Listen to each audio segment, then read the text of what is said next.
सुने विज्ञान की अनकही कहानियाँ। आइए हम सुने विज्ञान की अनसुनी कहानियाँ। एक नई दुनिया की आवाज आपकी आवाज, विज्ञान की आवाज, की आवाज। Celebrating Azadi Ka Amrit Mahotsav, we bring you a podcast series on STEM popularization, science, technology, engineering, mathematics and medicine, supported and catalyzed by the National Council for Science and Technology Communication, Government of India. This program is produced by Media for Community Foundation. Creative content and technical support is given by Apna Radio, Indian Institute of Mass Communication, New Delhi. एक नई दुनिया की आवाज आपकी आवाज, विज्ञान की आवाज, की आवाज, की आवाज। हमारे देश में आए दिन विज्ञान की दिशा में नवाचार होते हैं और ऐसी ही प्रतिभाओं को आगे लाने के लिए नेशनल इनोवेशन फाउंडेशन कार्यरत है। नेशनल इनोवेशन फाउंडेशन भारत सरकार के विज्ञान एवं प्रौद्योगिकी विभाग का स्वायत्त संस्थान है। इस फाउंडेशन ने मार्च 2000 में तृणमूल प्रौद्योगिकी नवप्रवर्तनों एवं विशिष्ट पारंपरिक ज्ञान को सशक्त करने की राष्ट्र पहल के रूप में कार्य करना आरंभ किया। संस्थान नवप्रवर्तकों एवं विशिष्ट पारंपरिक ज्ञान धारकों को पहचान दिलाने के साथ उन्हें सम्मानित और पुरस्कृत करता है। इसी दिशा में खेत में धान की रोपाई के लिए मजदूरों की कमी का सामना करते हुए सन 1986 में पहला मैनुअल धान ट्रांसप्लांट विकसित किया और 2008 में एक सफल मॉडल विकसित करने तक इसे संशोधित करते रहे।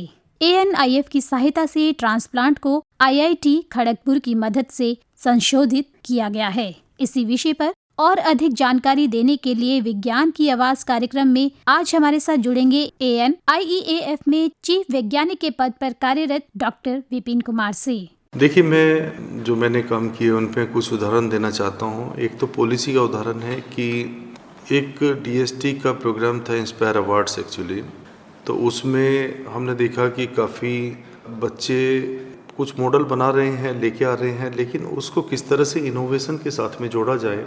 तो मेरी उस टाइम पे जो सचिव साहब थे उनके साथ में बात हुई और हमने उसके कैबिनेट नोट में भी बदलाव किया और उस प्रोग्राम को टोटल रिवैम्प किया।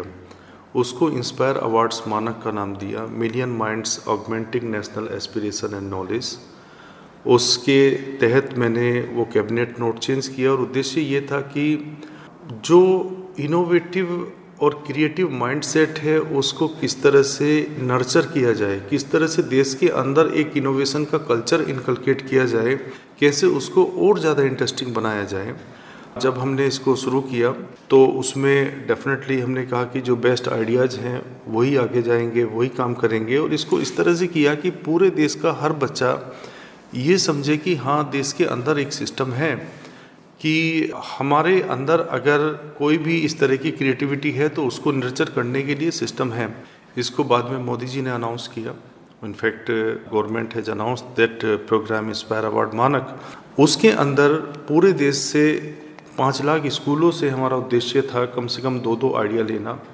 जब हमारे पास में 1 मिलियन का पूल होगा उसमें से 10% को हम फाइनेंशियल सपोर्ट देंगे, 10-10 हज़ार रुपये की।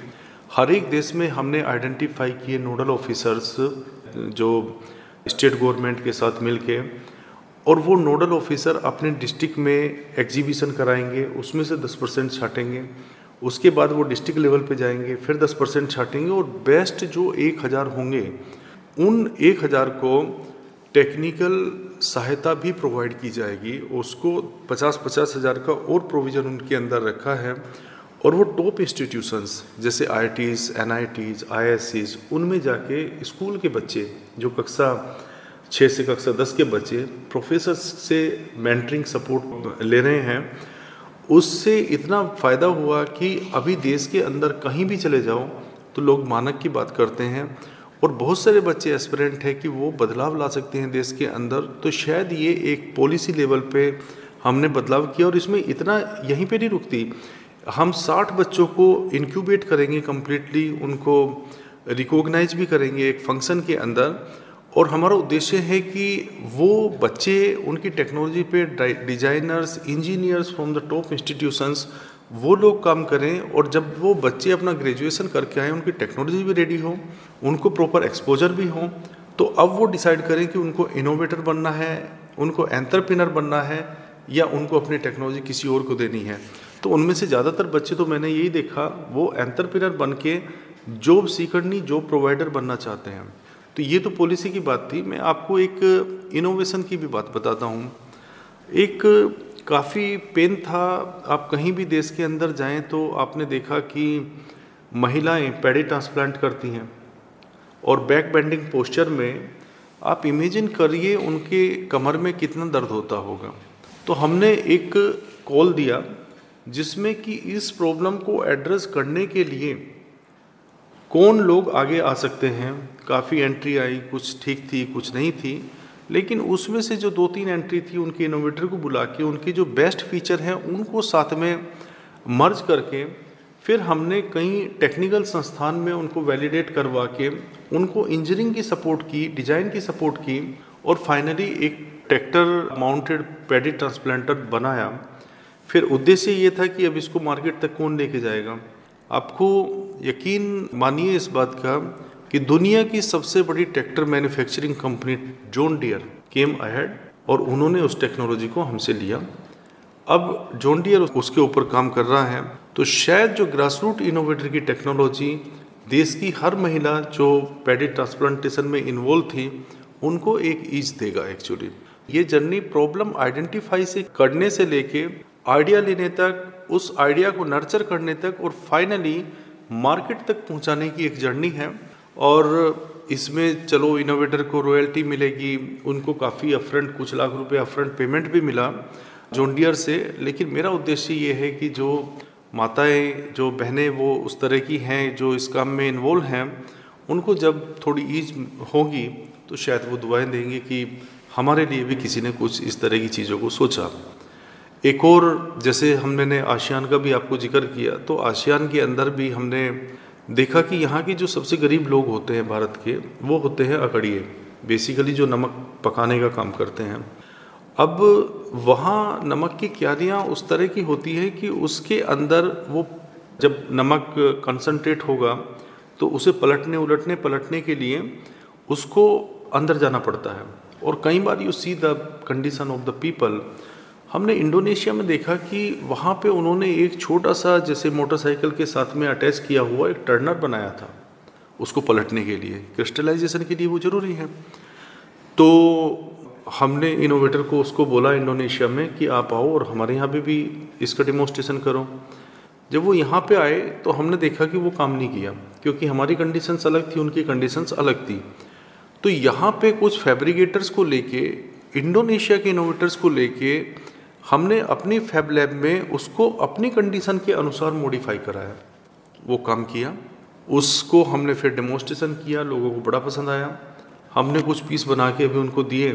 तो मुझे लगता है कि आने वाले 1-2 साल के बाद में एक भी वो गरीब व्यक्ति ऐसा नहीं होगा जो उस नमक की कंसंट्रेटेड घोल के अंदर जाए, वो अपना एक छोटा सा टूल लेके जाएगा, उससे उसको टर्न करेगा। तो बहुत सारी उस तरह की प्रॉब्लम्स को आइडेंटिफाई करना, उसके ऊपर रिसर्च करना। और एक चीज़ मैं हमेशा बोलता हूँ कि जो भी लोग हैं हमारे देश के, उनको अफोर्डेबल सॉल्यूशन तो चाहिए, but without compromising with the excellence. Excellence has to be India's mantra, कि हम अफोर्डेबल एक्सीलेंस के साथ में आगे बढ़ें। हम कंप्रोमाइज़ नहीं करेंगे एक्सीलेंस के साथ में। जो टेक्नोलॉजी डेवलप कर रहे हैं वो बननी चाहिए, चलनी चाहिए, और एक कॉस्ट इफेक्टिव तरीके से काम करनी चाहिए, लोगों को ईज दे। डॉक्टर विपिन कुमार जी, आपका हमारे साथ जुड़ने के लिए धन्यवाद। आइए हम सुने विज्ञान की अनकही कहानियाँ।